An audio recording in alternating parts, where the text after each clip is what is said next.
Good morning students. आपका chapter 5th चल रहा है एसिड बेसिस एंड सॉल्ट्स। यहाँ पे अब नेक्स्ट टॉपिक है न्यूट्रलाइजेशन। न्यूट्रलाइजेशन क्या होता है? बेअसर, मतलब जिस पर किसी भी चीज़ का असर नहीं हो। अब यहाँ पे हमने एक चीज़, मतलब अब तक जितना हमने पढ़ा है उसमें हमने क्या सीखा था कि जो एसिड है वो ब्लू लिटमस को किस में चेंज करता है? रेड में। ठीक है, और जो बेसिस होते हैं वो रेड लिटमस को किस में चेंज करता है? ब्लू में। ठीक है, अब हमें यहाँ देखना क्या है कि जिस समय अगर हम एसिड को बेस के साथ मिक्स करेंगे तब उसका क्या इफ़ेक्ट होता है। अब यहाँ पे एक हमने इंडिकेटर यूज़ करा है जिसका नाम है फिनोल्फ्थैलीन। इसको लेकर हमें एक एक्सपेरिमेंट करना है, उसमें देखना है कि एसिड के साथ बेसिस इन सब के साथ क्या इफ़ेक्ट पड़ता है। आगे देखते हैं एक्टिविटी 5.4। इसमें देखिए क्या दे रखा है, मैं ऐसे बताती हूँ। वैसे जिस समय ये प्रैक्टिकली होगा तब बहुत अच्छे से समझ में आ जाएगा, फिर भी मैं आपको ऐसा बताती हूँ। यहाँ पे एक टेस्ट ट्यूब ली गई है। ठीक है, ये होती है टेस्ट ट्यूब जो इस शेप में होती है। इस टेस्ट ट्यूब में पहले हमने 1/4 यानी कि हाफ से भी हाफ लिया है हाइड्रोक्लोरिक एसिड। एसिड होता है ये, तो हाइड्रोक्लोरिक एसिड लिया है इसमें हमने। उसका कलर देख लिया किस तरीके का कलर है। उसके बाद जो हमने यहाँ पे फिनोल्फ्थैलीन इसका यूज़ कर रहे हैं एज इंडिकेटर, इसका कलर देख लिया स्टार्टिंग में ही किस तरीके का है। अब हमें करना क्या है, जो हमने एसिड लिया है उसमें 2 या 3 ड्रॉप्स हमें मिलानी है इंडिकेटर, यानी कि जो ये फिनोल्फ्थैलीन है इसको हमें इस एसिड के साथ मिक्स करना है। ठीक है, उसके बाद अच्छे से उसे शेक कर लेंगे टेस्ट ट्यूब को। फिर उसके बाद हमें देखना है कलर किस तरीके का होगा। नेक्स्ट जो हमने एसिड सॉल्यूशन है उसमें अब हमें मिक्स करना है सोडियम हाइड्रोक्साइड। जो ये सोडियम हाइड्रोक्साइड है ये एक बेस होता है। हाइड्रोक्लोरिक एसिड क्या है? एसिड, और सोडियम हाइड्रोक्साइड ये एक बेस है। अब हमें इसको मिक्स करना है उसके साथ में जो सॉल्यूशन था। फिर हमें दोबारा से वापस यही देखना है कि कलर किस तरीके का होगा। तो अब हमें देखना क्या है,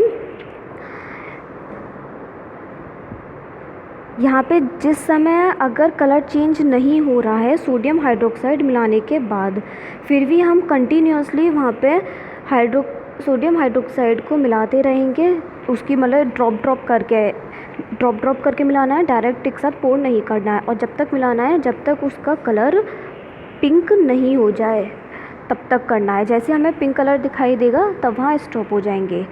अगेन फिर हमें क्या करना है, जो हमने हाइड्रोक्लोरिक एसिड लिया है फिर दोबारा से उसको ड्रॉप करेंगे सेम जो भी सॉल्यूशन है उसी में। फिर अगेन हमें देखना है कलर किस तरीके का होगा।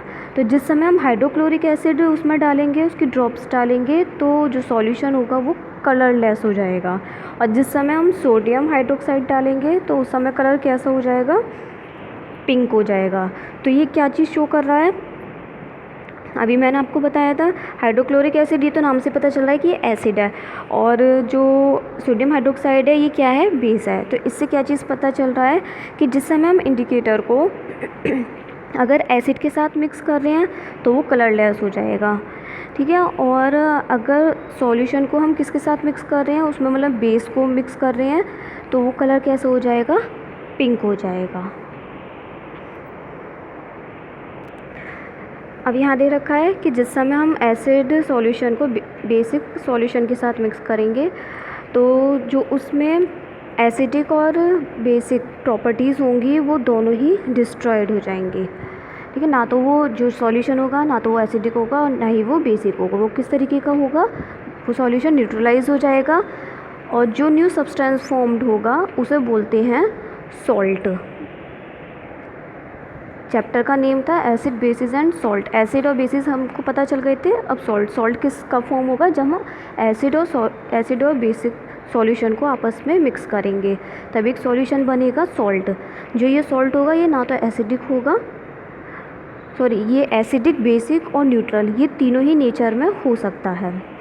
ठीक है, एक चीज़ और हमें देखनी है, जिस समय हमने एसिड और बेस को आपस में मिक्स किया है, जब हम टेस्ट ट्यूब को टच करेंगे तो हमें वो थोड़ी वार्म यानी कि गर्म दिखाई देगी। तो इससे पता चल रहा है जब हम एसिड मतलब जो सॉल्ट फॉर्म होगा उसके साथ साथ वहाँ पे हीट भी इवॉल्व होगी। अब यहाँ पे न्यूट्रलाइजेशन की डेफिनेशन दे रखी है। The reaction between an acid and a base is called neutralisation, यानी कि जो एसिड और बेस का बीच में जो रिएक्शन होगा वही क्या होगा, न्यूट्रलाइजेशन होगा।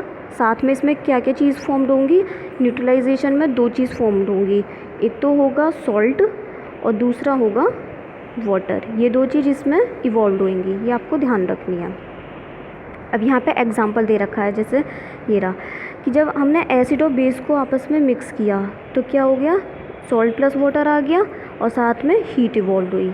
नीचे ये तो हमारा नॉर्मल एग्जांपल ले रखा था, नीचे एक एग्जांपल लिया गया है केमिकल के साथ। वो क्या है, अभी जो हमने पहले एक्टिविटी करी थी उसी का एग्जांपल है कि जिस समय हमने हाइड्रोक्लोरिक एसिड यानी कि एसिड है इसके साथ सोडियम हाइड्रोक्साइड, ये बेस है NaOH, इन दोनों को मिक्स किया तो हमारा NaCl बन गया, सोडियम क्लोराइड, ये होता है सॉल्ट, और साथ में वाटर, वाटर का होता है H2O। सॉल्ट का फॉर्मूला है NaCl और वाटर का है H2O, ये इवॉल्व होगा और साथ में इसमें हीट भी इवॉल्व होगी। तो इससे हमें पता चल रहा है कि जिस समय हम एसिड और बेसिस दोनों सॉल्यूशन को मिक्स करते हैं तो उस समय जो रिएक्शन निकल के आएगी, जो हमारा प्रोडक्ट आएगा वो क्या आएगा, सॉल्ट, सॉल्ट प्लस वाटर और साथ में हीट भी इवॉल्व होगी।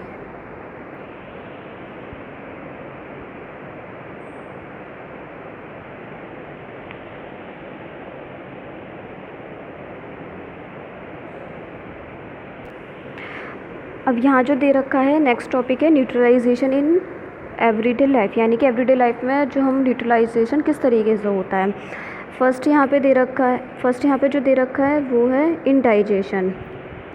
मैंने आपको सेकंड चैप्टर में भी पढ़ाया था इंडाइजेशन क्या होता है। डाइजेशन क्या होता है, खाना पचाना, और उसका अपोजिट क्या होता है, इंडाइजेशन। तो इसमें क्या दे रखा है कि ये तो पता है कि जो हमारा स्टमक होता है उसमें हाइड्रोक्लोरिक एसिड होता है, प्रेजेंट ऑलरेडी उसमें होता है। तो वो किस चीज़ में हेल्प करता है, फूड को डाइजेस्ट करने में। लेकिन अगर हमारे स्टमक में कुछ ज़्यादा ही एसिड हो जाता है, मतलब देखा होगा जब एसिड की प्रॉब्लम होती है तो उस समय क्या होता है, मतलब पेन होता है, पेट में दर्द वगैरह होता है और थोड़ी जलन सी रहती है। तो वो किस वजह से होता है, जब एसिड की मात्रा हमारे स्टमक में ज़्यादा हो जाती है। तो उस कंडीशन में होता क्या है कि फूड हमारा डाइजेस्ट नहीं हो पाता है, फिर वो उल्टा प्रोसेस होना स्टार्ट हो जाता है, इंडाइजेशन स्टार्ट हो जाता है उसमें। और उसको न्यूट्रलाइज़ करने के लिए क्या करना पड़ता है, हमें बेसिक सॉल्यूशन को लेना पड़ता है। तो इसके साथ हम जैसे एग्जांपल ले रखा है, क्या लेते हैं, मैग्नीशिया का मिल्क लेते हैं, जिसमें क्या होता है, मैग्नीशियम हाइड्रोक्साइड होता है। मैग्नीशियम हाइड्रोक्साइड ये हमारा बेसिक होता है। तो जिस समय बेसिक और एसिडिक दोनों आपस में मिक्स होते हैं, अभी मैंने बताया था बेसिक और सॉल्यूशन आपस में मिक्स होते हैं, तो उसमें एसिड और बेस दोनों की नेचर कैसी हो जाती है, डिस्ट्रॉयड हो जाती है। तो वो न्यूट्रलाइजेशन वहाँ पे स्टार्ट हो जाता है। नेक्स्ट यहाँ पे दे रखा है आपको आंट बाइट। स्टार्टिंग में मैंने आपको एक टेबल बताए थे जिसमें बताया था आंट में फॉर्मिक एसिड प्रेजेंट होता है। तो जिस समय हमें आंट यानी कि जब चींटी हमें काट लेती है तो क्या होता है, उसमें जो उसका एसिडिक लिक्विड होगा यानी कि फॉर्मिक एसिड होगा वो हमारे स्किन में एंटर कर जाता है। तो उस वजह से क्या होता है, अब उसको हमें न्यूट्रलाइज़ करना पड़ता है क्योंकि उसका इन्फेक्शन फैलना स्टार्ट हो जाता है। न्यूट्रलाइज़ करने के लिए हमें उसमें बेसिक सॉल्यूशन को मिक्स करना पड़ता है। तो हम बेसिक सॉल्यूशन क्या क्या लेते हैं, या तो हम लेते हैं सोडा उसका, या फिर लेते हैं हम कैलेमाइन सॉल्यूशन, ये दो हम यहाँ पे यूज़ करते हैं।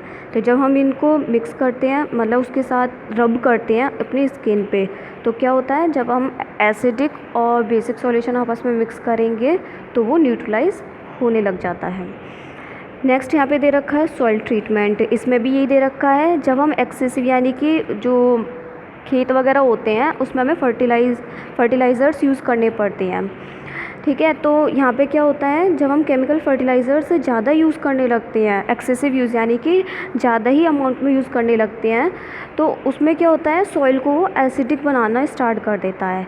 अब क्या होता है, अगर ज़्यादा एसिडिक हो या ज़्यादा बेसिक हो सॉइल में, सॉइल मतलब ज़्यादा बेसिक हो या ज़्यादा एसिडिक, हमने ज़्यादा केमिकल यूज़ कर लिए, चाहे वो बेसिक में आ रहे हो या एसिडिक में आ रहे हो, तो प्लांट्स ग्रोथ नहीं करते हैं। अब उसको न्यूट्रलाइज़ करने के लिए हमें क्या करना पड़ता है, अगर हमारा सॉइल ज़्यादा एसिडिक है तो उसको हमें बेस सॉल्यूशन के साथ मिक्स करना पड़ता है। उसका नाम क्या दे रखा है यहाँ पे, क्विकलाइम, यानी कि कैल्शियम ऑक्साइड या फिर स्लेक्ड लाइम, कैल्शियम हाइड्रोक्साइड, ये 2 बेस हैं, इनको हमें मिक्स करना पड़ता है। लेकिन अगर हमारा सॉइल ज़्यादा ही बेसिक है, यानी कि कुछ ज़्यादा ही बेसिक है, तो उसको हमें ऑर्गेनिक मैटर के साथ ऐड करना पड़ता है।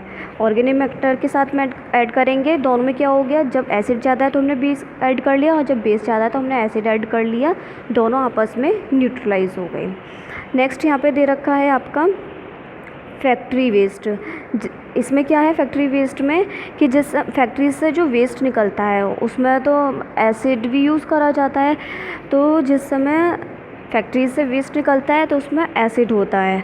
अब जिस समय वो वाटर बॉडीज़, यानी कि वो लोग तो ऐसे ही बहा देते हैं, तो वो रिवर पॉन्ड्स किसी भी चीज़ में बह के चला जाता है। अब जब वो वहाँ जाएगा, ज़्यादा एसिड होगा तो वहाँ पे रहने वाले जितने भी ऑर्गेनिज्म होंगे, वाटर में रहने वाले जितने भी ऑर्गेनिज्म होंगे, उनको वो किल भी कर सकता है, उनके लिए वो हेल्पफुल नहीं होगा। साथ में हम लोगों के लिए भी हेल्पफुल नहीं होगा, क्योंकि रिवर वगैरह से ही हमारी तरफ पानी आता है, तो वो हम लोगों के लिए भी हेल्पफुल नहीं होगा।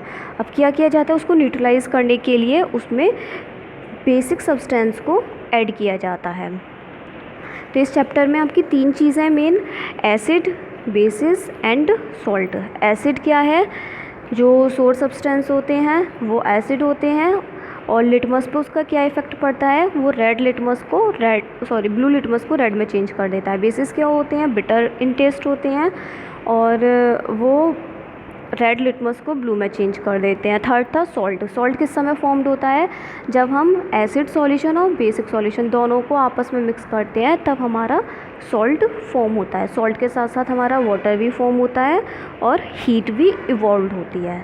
बस ये है। अगर कहीं भी आता है कि जहाँ पे भी अगर एसिड की मात्रा ज़्यादा हो, तो हमें वहाँ पे न्यूट्रलाइज़ करने के लिए क्या करना पड़ेगा, बेसिक सॉल्यूशन को मिक्स करना होगा। बेसिक सॉल्यूशन की मात्रा ज़्यादा है तो न्यूट्रलाइज़ करने के लिए वहाँ पे हमें एसिडिक सॉल्यूशन को मिक्स करना पड़ेगा। बस ये सिंपल से यहाँ पे दे रखा है।